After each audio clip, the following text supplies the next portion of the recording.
Hey, so I promised I would upload this. I prepared a document. I look rough. I don't have a home. I did manage to shower yesterday, but it wasn't like not like blow dry hair and shower and that kind of thing.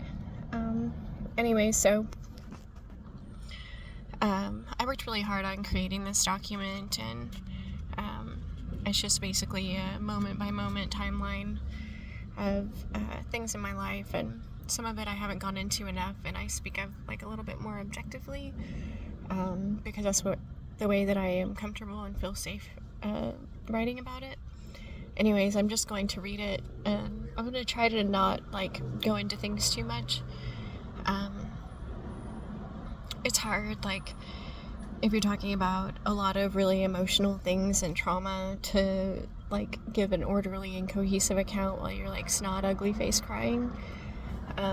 So I wrote it all out just to kind of help deal with some of that.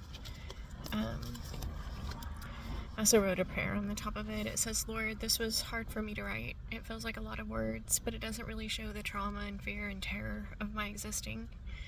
I'm afraid nothing in it is compelling or a call to action. Please help me. It is not my wish to strain a gnat and swallow a camel.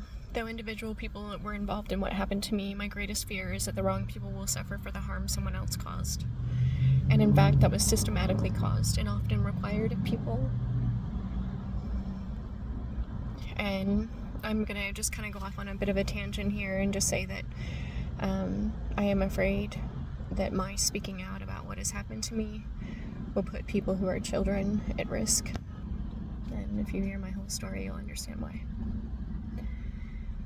In short, the United States of America is often involved in sex trafficking children. And later, when they are teens and adults, the system continues abusing those same people through targeting and false accusations. This is the use of human lives in the form of slavery that involves all branches of the government. This is my personal testimony and based on my experience. A person harmed by the government, no matter what age, becomes a targeted person. Doesn't matter if you're 3 years old or 40. And once you're a targeted person, there's no way for the system to stop or back out of your life, or to quit doing it, essentially. It ends and it doesn't end in prison, but it either results in prison or death. Most people that are targeted, everyone that's targeted, if they end up going to prison, they'll face a lot more heinous abuses and torture and trauma than what they face already, which is sometimes really hard to believe. Psychologists design circumstances to create depression and other seeming mental illnesses in order to get paid to solve the issue they caused. This is the United States Board of Psychology. Conducts psychological studies on sexually abused children. I want you to think about that for a couple minutes. They admitted to doing it in the 90s. This happens to children, teens, and adults. This is also done in an effort to nullify a person's testimony and invalidate them as a witness. And otherwise, if you've been abused, especially sexually abused by the government, and people acting in the government, then efforts will be made to make you seem schizophrenic or that you're crazy or mentally unwell, so that if you ever testify, people won't believe you. People are harmed, and especially those who are sexually abused, raped, and molested are targeted through false accusations designed to nullify their statements, invalidate what actually happened to them, and to ultimately negate the state's responsibility. It is a known dirty lawyer practice to accuse someone of what has been done to harm them. The vehicle to do this is called mitigation, and there is a lot of money to be gained for people who participate. That is not to say that all of those involved are quote-unquote evil or desiring to abuse men, women, and children. Some people are just forced into whatever work they have in life. The government does not hold the view that it has an obligation to be truthful to its citizens. Currently, the entire infrastructure is designed to protect itself, even at the cost of children and innocent people's lives. Basically, what this is saying is, if you are a victim of the government, or a state, or the State Department, or the NSA, or the DOJ, what happens is you become an enemy of that entity.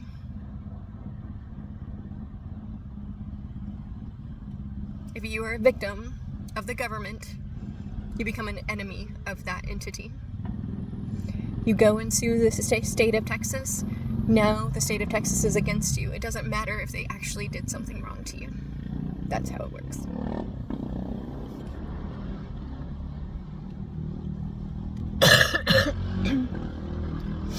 This is true to such an extent that by the time a case reaches a courtroom, it is difficult for anyone, including a judge, to identify who the victim is. I was told sometime after 2014 by a woman at my work that she would willingly and in the course of her work tamper with evidence that proved my innocence in order to give a person who was known to have lied about me a chance in court, quote unquote. She stated that was her job. Let me be more specific. The Department of Justice actively participates in concealing evidence through the use of false accusations, resulting in infiltration funds and fraudulent acts of discovery. This is often done through hiring law firms who farm out investigations that are a little better than hiring a sex trafficking ring to investigate a sex trafficking ring. Of course, not everyone involved is evil or nefarious. Once discovery begins, in order to keep gaining money, investigators have to produce something.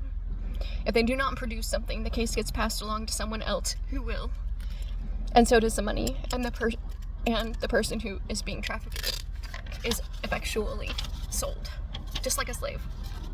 It is unclear to me what happens if the money stops, though I do remember it stopping when I was around kindergarten age. I remember my father saying we didn't get the funding.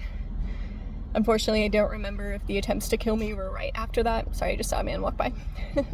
If the attempts to kill me were right after that or before that, I remember that there were attempts to kill me in seeming accidents, specific times, and sorry, I have to breathe for a second. And I also remember my father saying that they didn't get the funding. I know for a fact at least a couple of the attempts to kill me happened afterwards, because I lived in a different house that I lived in later. Again, I was kindergarten aged. It is unclear to me what happens if the money stops, is what I wrote, but I have some ideas. I'm certain that as a child I would have been killed, and then I wrote I should be more clear. Around the time I started kindergarten, I recall the people that I knew as my parents saying that they were denied funding. I don't recall if this was before or after the attempts were made to kill me in seeming accidents. I have been afraid to pursue justice in a legal sense, for fear that I would do something or not do something, and that my ineptness or inability to deal with an emotional aspect of what happened to me would somehow negate my right to justice. And just what that means is, the system is designed to get away with doing what it does to people, and so it aims to get people involved in drugs, make people seem mentally unstable, all sorts of things. And if you think that means like bumping elbows with somebody on the street or some brief encounter, the level to which those efforts to mitigate risk and responsibility, I wish I could give you like a 6 a.m. to a 10 p.m. account of what that looks like in a person's life. Anyways, moving forward, it does not seem right that I should go through so much and not be given justice, or that I could simply misstate something and suddenly abuse that happened to me somehow didn't happen in a legal sense. It doesn't feel right that could be possible. But this is unfortunately not my entire story. I tried to make sure I was consistent and not misleading in any manner, but everything listed here upon closer inspection produces several additional memories and events leading to other events. And often when I talk about it, I realize details and aspects that I never remembered or realized before. There isn't enough paper, and a lot of it is too hard for me to write about or talk about all at once. Please be kind to the fact that this is from my actual life. Again, this is trauma from my life. Things that have been hugely impactful to me, some of which have taken my entire life to talk about. And here I wrote myself a note about going into instances of efforts to silence me and keep me from talking about it, some of them occurring as early as when I was in kindergarten. They had like violence towards me to keep me from talking about it.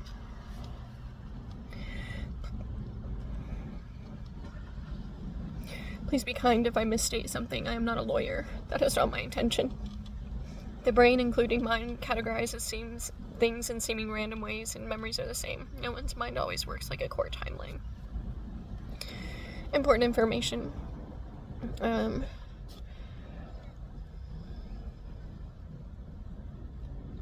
The ages that I list and state do not take into account the fact that I skipped being 7 years old and had other shorter years during my childhood, and I don't know what age I was in my first memory.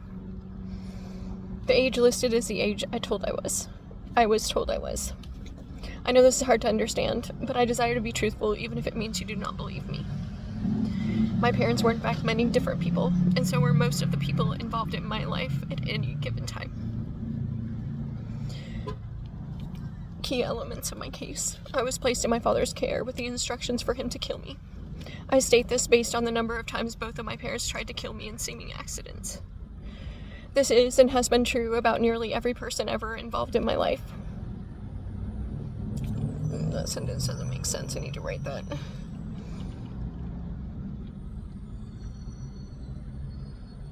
I need to rewrite that sentence. I think what I was trying to say is that the people involved in my life were being threatened, and their lives were being threatened, and so was mine. This ensured that if someone wouldn't participate in targeting or trafficking me, they would be removed and replaced by someone else. The FBI admitted to doing this, albeit involving adults, in 2010.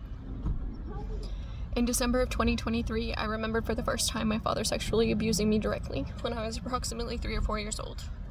Prior to December, I remembered emotional responses that I had as a child that suggested other sexual abuse involving him, but I didn't understand the context. I remembered him facilitating my being sexually abused, arranging for me to go play at children's houses, and the abuse would happen.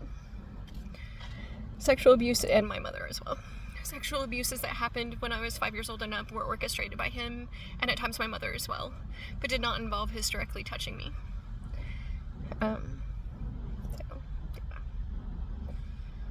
Basically, I can't talk about it. It's like hitting my gag reflex. I had specific memories that my parents were not my real parents. I remember being told by a woman who I've told myself was a nurse, but I am not sure. She told me that I would get a mother and a father and a sister. At the time, in my memory, I was basically in this building that I was old enough to think that I was underground, because there were no windows. And it was a huge concrete structure, and I had a single twin bed with a small red tent on it. And there was a crudely drywalled nurse's station. And it was a huge open floor, nothing else, concrete. Throughout most of my life until recently, I've told myself it was a hospital, but upon closer examination of the memory, it's probably not a hospital, considering mine was the only bed. I don't remember the people that were taking care of me being kind or loving towards me or anything like that. I don't know why I didn't get up and run around the room. I suspect I was about 3 or 4, and I have children. 2 of them are grown, one of them is 10, and lives with my ex-husband, but I've never met a 3 or 4-year-old that would just lay on a bed in a huge open room. Never. Unless there was something wrong. So, I don't remember. I have one really fuzzy memory before that, but it's literally not any more. It raises more questions and answers questions.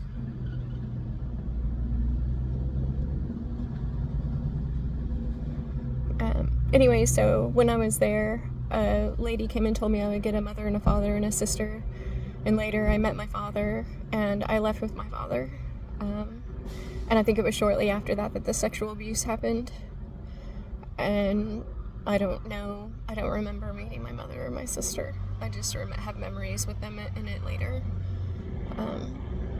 I remember my sister saying that she wanted to go home and she didn't agree to be a part of this. And to me, I was old enough to think that was weird. This is supposed to be our home.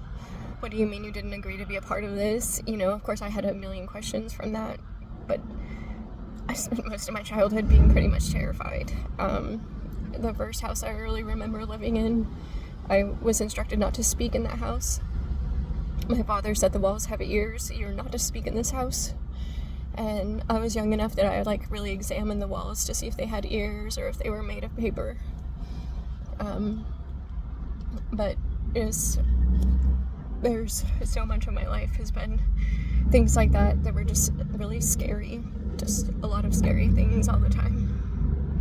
And then the attempts to kill me, I wish that I remembered myself, like, calming down in their care, feeling safe. But if I did, then something bad would happen.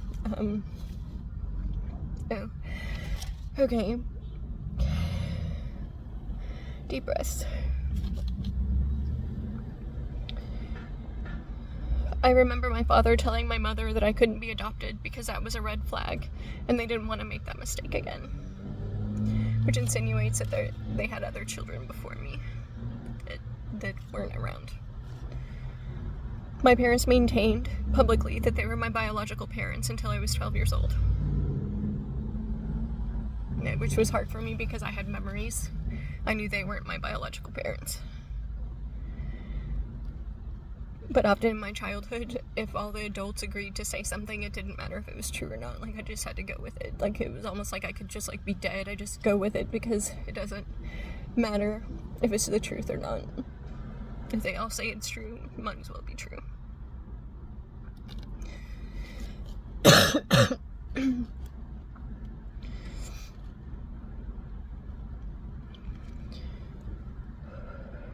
As you would expect, there is a whole side story invented to keep my parents from being prosecuted as kidnappers.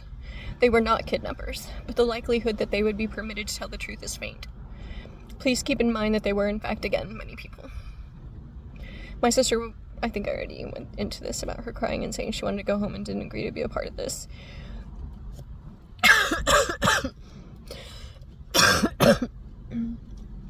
I'm just going to take a break, or I'm going to have to skip a whole section because I feel like I'm too emotional to go into it right now.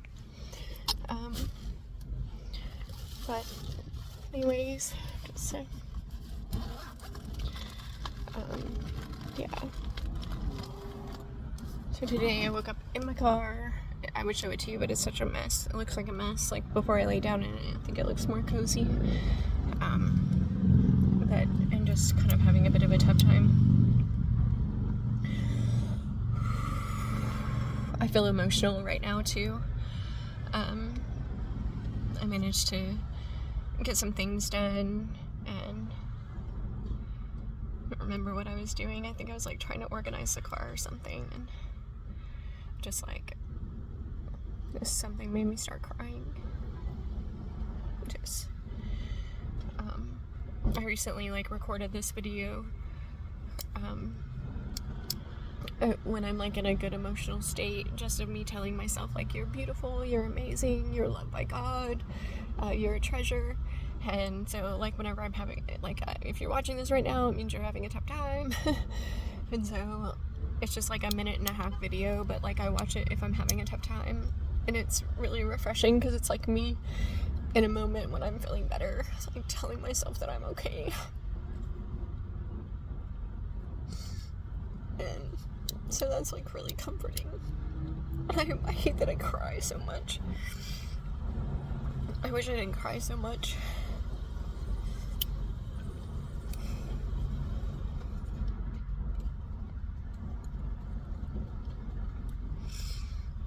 But I just like sat down for a second, and sometimes like if I get in that emotional state, I can just be like stuck somewhere for a long time.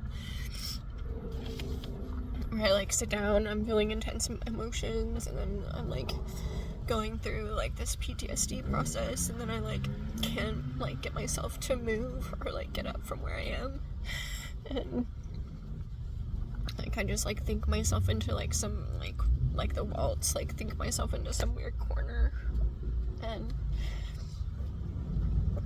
eventually like I get up and I move on, and like no one's hurt, I'm not hurt by it, no one else is hurt by it, but thankfully it was just like I sat there and I watched that video of me giving myself positive affirmations, and then I felt myself like kind of like being at that spot where like either I have to get up now or I'm gonna be stuck here, and I like managed to get up and just like go and just do stuff and keep moving, and now I'm here. And I'm talking about it, and that's really good. I'm also under the weather, but I need to get some cold medicine. But yeah, it's just her allergy medicine. So that was really good.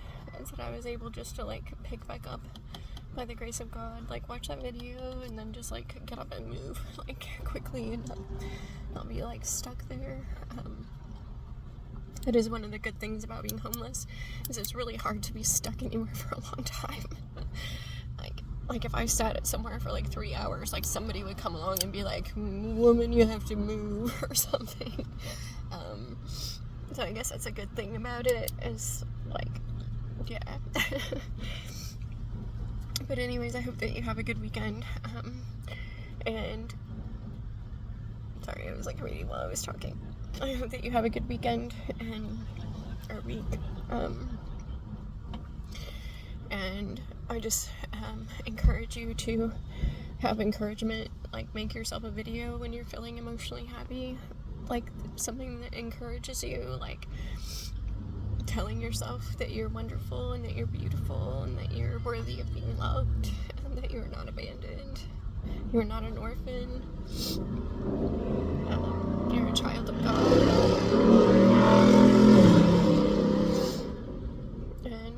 And so I just encourage you to do that, so that I feel like when I'm in a difficult emotional headspace in other seasons of my life, I could like talk myself out of it, you know, and like pick myself up and be positive and things. But I also didn't allow myself to think about a lot of the difficulties back then. And so, or a lot of the things that I had been through, because I was like, no one's gonna believe me. So there's no point. And I guess the abuse and the harm got to such a level that like I couldn't do anything else. My eyes are kind of swimming. But anyways, I hope that that you live in a world where you feel safe to talk about what you've been through, if you want to, and if you feel safe, and if you feel comfortable doing it. But I don't judge anyone who doesn't, because I know it's just it's a lot to deal with in the first place. Anyways, praise God. I hope you're doing well. Thank you for your encouragement and your kindness to me. Have a good day.